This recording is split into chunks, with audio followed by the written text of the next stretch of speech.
I think that Taiwan is a wonderful place for self-development, for growth, and foreigners are not so special. Taiwanese really treat us like we're very, very special, almost put us up on a pedestal, like we're so, so different.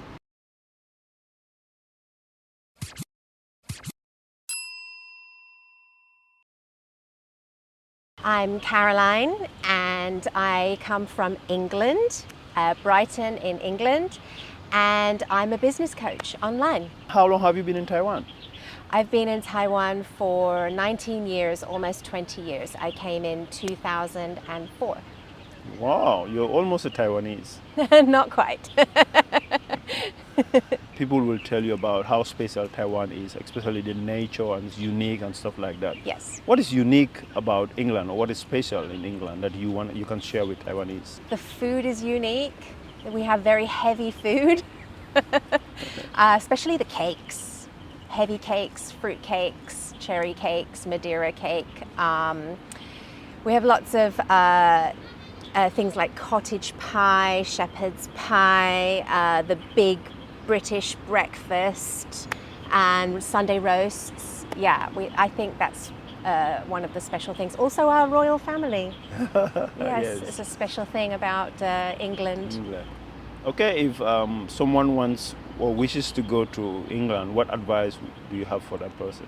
Things are a bit expensive there, so yeah, have some money with you. Oh yeah, don't walk in parks at night. I definitely feel safer in Taiwan. I think that safety was always an issue for me in the UK. I always felt like I was worried about walking home late at night, especially going past a park.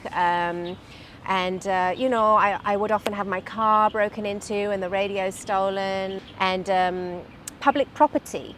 I think that in Taiwan people are a lot more respectful of property in general. There's a lot less graffiti and a lot less break-in. People can have their koi fish swimming in a pond outside a restaurant for years and years and years and nothing's going to happen to them. Whereas I feel in England, if you have koi fish swimming in a pond outside your restaurant, they're going to be gone in a night or two. Something's going to happen to them. Oh no. You mentioned you're a coach. Is it a business coach? Yeah, I'm a business mindset coach. I love to support women over 40 who want to leave burnout behind and build an online business, like give it a go at being an entrepreneur.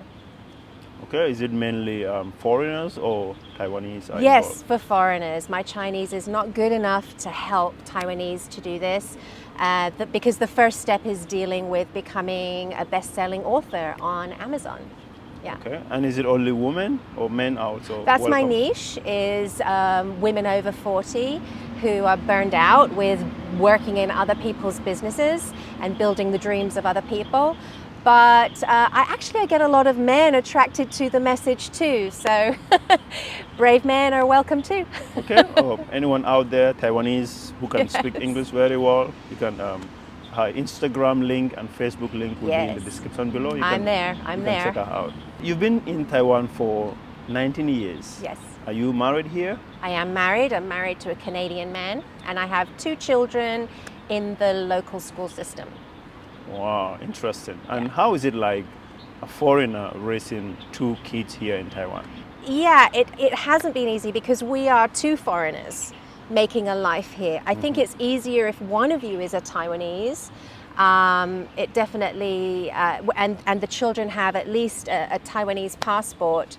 That makes it a lot easier. There's a lot of gray areas because the system's just not set up for like foreigners to come here, especially from different countries, and to make a life, like to have kids, buy a house, buy a car, you know, put the kids into the education system. The system's just not set up for that. The system is set up for single unit English teachers or mechanics or engineers who want to come to Taiwan for a certain period of time and then leave. It's not set up for really building a life and thriving for foreigners anyway. And what's your biggest challenge during these 19 years that you wish to overcome? buying the Gogoro, buying the electric scooter, getting the credit card, getting the loan to buy piano lessons in bulk using a credit card. Also getting the children into education, that was a hard one because you have to have like a household registration in order to do that, and we don't own a house in Taiwan, so we had to borrow somebody else's household registration. There's a lot of like gray areas that can be kind of skirted around. But it's becoming increasingly more difficult, and we are starting to think about leaving Taiwan for the children's high school education. Is it because of these reasons, or there's another reason why you want to? Because the system, the education system is very test focused. So every day they have 2, 3, 4 tests in different subjects. It's very test focused. And I think my children have realized they don't want to go to Taiwanese university. The academic Chinese is a little bit beyond them. Their Chinese is excellent, don't get me wrong. They can have like amazing conversations, they can make friends with Taiwanese people, they write essays in Chinese, but the academic Chinese vocabulary is just a bit beyond them, and it makes it that much harder. So I think we are looking at changing the system. Whether that means going online or leaving the country, we're not sure yet. That would be sad for you. Yes, to be it would be. After a long time here. During your stay here, have you encountered any difficulties? One of the issues that I have had to overcome is service in restaurants. I find service in restaurants here to be too intrusive. In England, where you can have a conversation with somebody and it's not interrupted. Whereas in a restaurant here, they consider it polite to ask your permission to take away the plate, which means they have to interrupt your conversation in order to do that. And that is something that I've struggled with. I couldn't believe that people would actually interrupt your personal conversation in order to deal with what's on the table. It's just like, yeah, just take it. Like, it's my plate is empty, take it. But I feel that that's a personal struggle.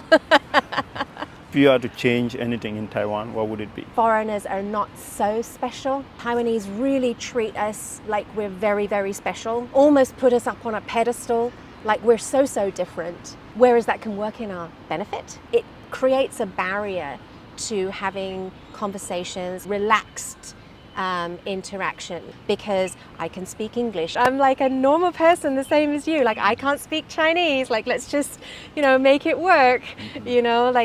So yeah, that's something that I feel that I would change. I don't like being treated that special that you have to treat me differently. What part of Taiwanese culture do you find mostly interesting? Family dynamics I find very interesting in Taiwan. As a kindergarten teacher back in the day, I would see a lot of children who were taken care of by their grandparents. The parents either lived in the city or they lived in another city, and they would only see their parents like on the weekends. Family dynamics in the way that the families seem to let children grow up, go to university, and do what they want for a certain period of time until they decide it's time for that child to come back and run the family business. That child, who is an adult now, they have to give up whatever dreams they had and come back home. The third thing is husbands working away from home. The husband works in a factory in China for years and years and only comes home like maybe for a week or two, like once or twice a year. So family dynamics I find quite different and strange. What have you seen or encountered that you find special, unusual, or unique in Taiwan? Was the large packs of dogs that just tend to roam around, and people's general attitude towards dogs. In England, we have a long history of animal welfare, but then coming to Taiwan, I was so surprised of how many children are scared of dogs. That to me was very, very strange because I had never met anybody who was scared of dogs. And then suddenly, I had a dog and people are jumping and screaming and shouting when they see my dog. And she wasn't, she was a pretty little medium-sized dog. I don't think she was particularly vicious. What was the reason why you came to Taiwan? Number one reason, my mother is Chinese, and I think I felt an affinity towards Mandarin-speaking countries. In 2003, I applied to go to China, but that decision was overturned when the company went bust because of SARS. And then I applied again the following year, and that was to Taiwan. In fact, I applied to several different countries to do several different things, but the Taiwan agent came through a lot easier and straightforward. So yeah, I ended up coming to Taiwan. Also at that time, I think I needed to do some self-development and growing. I wasn't particularly happy in England for various reasons.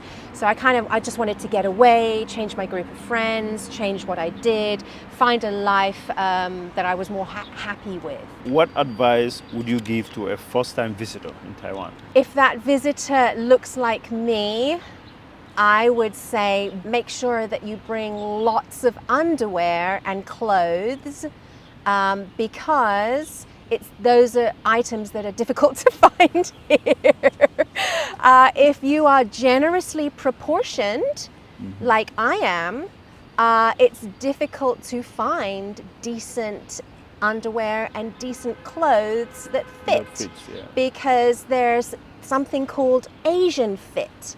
And even if you can find a brand that you know well, if you're lucky to find a brand, they've probably changed the fits to be Asian fit. So for somebody like me, I would suggest bringing more clothes than you think you need and underwear. Do you have anything else to tell Taiwanese people? I think that Taiwan is a wonderful place for self-development, for growth, and for working off your student debts. Taiwan has kind of conditioned me to think small as far as finances, to always have a good deal or to always pay less. Since I've been here almost 20 years, 19 years. Every year things are getting better. I'm growing. It's been a good move. I think Taiwan is like a very safe and luxurious place to live. What I mean by that is that you can work part-time and you can still have time to figure yourself out. You don't have to work full-time. You don't have to be miserable and unhappy. You can work part-time. The lifestyle is fairly cheap to live here, so you can have that space and time to figure out who you are, what you want, and to kind of develop yourself, like do some volunteering, like travel. So that's what I mean by it being a luxurious place to live. Yeah. All right. Thank you very much. And you're already a Taiwanese, so I will not say welcome to Taiwan.